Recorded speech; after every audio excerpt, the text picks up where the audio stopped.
Yeni videoma hepiniz hoş geldiniz. Dizimizin yeni bölümünde bizleri hangi gelişmeler bekliyor?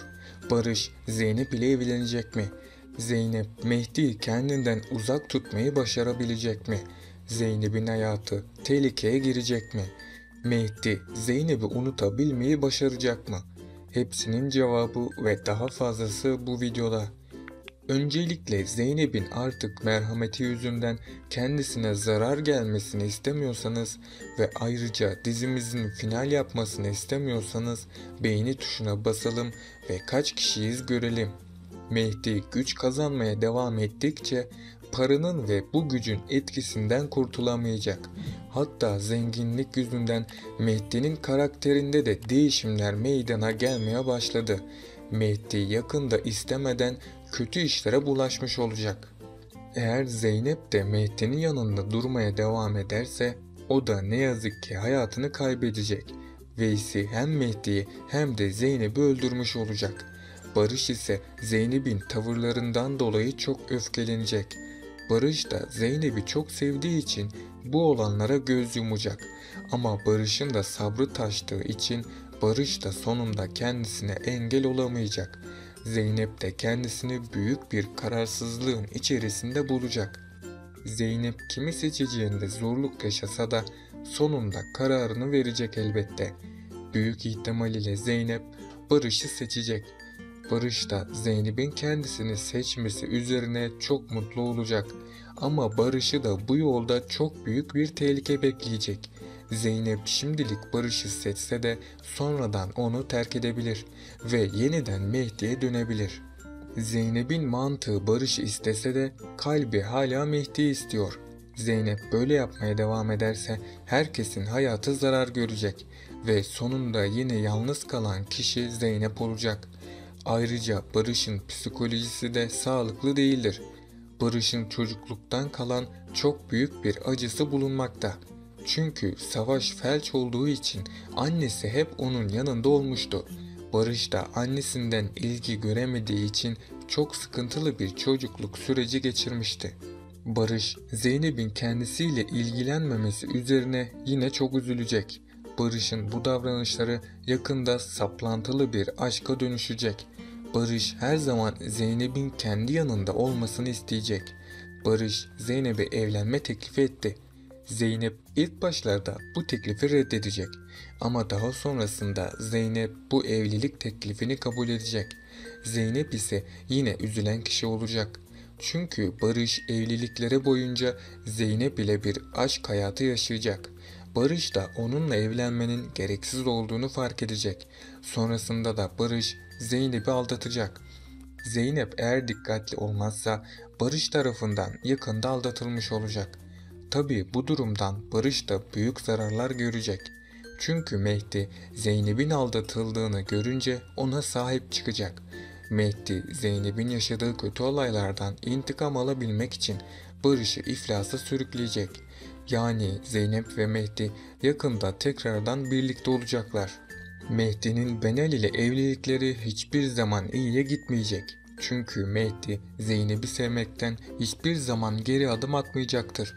Zeynep ve Barış'ı uzaktan takip etmek zorunda kalan Mehdi çok acılar çekecektir. Artık Zeynep ile birlikte olamayacağının farkında olsa da Zeynep'i korumak için elinden geleni yapacak. Mehdi'nin başı bir türlü beladan kurtulmuyor.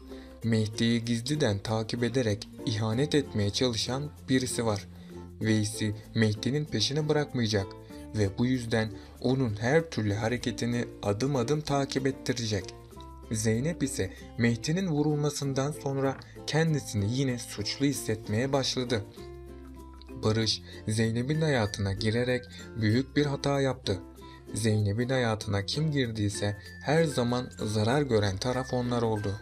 Faruk içine kapanık bir insana dönüştü ve zorunlu bir evlilik yaptı. Mehdi hapse girdi ve kötü yollara düştü. Böyle devam ederse Barış da iflas edecek. Zeynep ilk başlarda Barış'ın sevgisine hayır diyemeyecek. Zeynep Mehdi'nin kendisi için yaptıklarını görünce tüm düşünceleri değişecek. Mehdi de hala Zeynep'i sevmekten vazgeçemedi ve Mehdi Zeynep'i canından vazgeçecek kadar seviyor.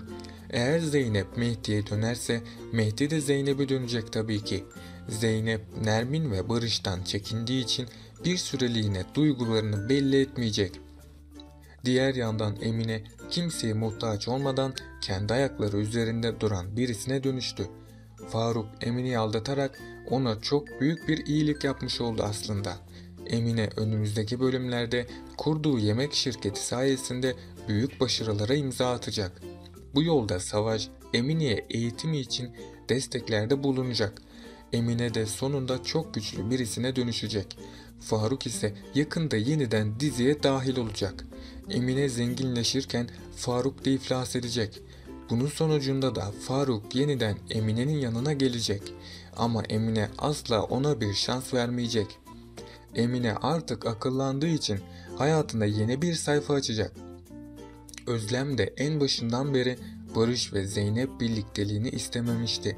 Çünkü Özlem Zeynep'in Barış'a layık olmadığını en başından itibaren fark etmişti ve Barış'ın zarar görmemesi için Zeynep'i her defasında reddetti. Özlem, Zeynep ve Barış birlikteliği olsa dahi bu durumu asla kabullenmeyecek. Özlem, Zeynep ve Barış aşkının önündeki en büyük engellerden birisi olacak. Bu yüzden Zeynep ve Barış'ın aşması gereken zorlu engeller bulunmaktadır. Eğer Zeynep ve Barış bu engelleri aşarsa aralarındaki bağ daha da güçlenecek. Nermin Hanım eski zenginliğine kavuştuğu için Ekrem ondan intikam alacak. Çünkü Ekrem Nermin yüzünden zenginliğini kaybettiğini düşünecek. Bu yüzden bir süreliğine Ekrem Zeynep ve Nermin'i rahat bırakmayacak. Özellikle Ekrem Zeynep'i öldürerek onu ortadan kaldırmak isteyecek. Ama buna Mehdi ve Barış engel olacak. Hatta Zeynep için kendi canlarını dahi feda etmeye hazırlar. Nermin artık Zeynep'e bir zarar gelmemesi için ona daha çok değer vermeye başlayacak. Sakine de Zeynep'in Nermin'i seçtiğini düşünecek. Bu yüzden Sakine her zamanki kararlılığını devam ettirecek. Sakine bu yolda Nermin'e çok büyük bir savaş başlatacak. Eğer Nermin Sakine'ye karşı dikkatli davranmazsa bunun sonucunu hayatıyla ödeyebilir. Bu nedenle de Nermin'in daha öncekinden çok daha dikkatli davranması gerekiyor. Bugünkü analiz videomun da sonuna geldik arkadaşlar. Bunun gibi videoların devam etmesini istiyorsanız kanalıma abone olup bu videoyu beğenerek destek olabilirsiniz. Sonraki videolarda görüşmek üzere, hoşça kalın.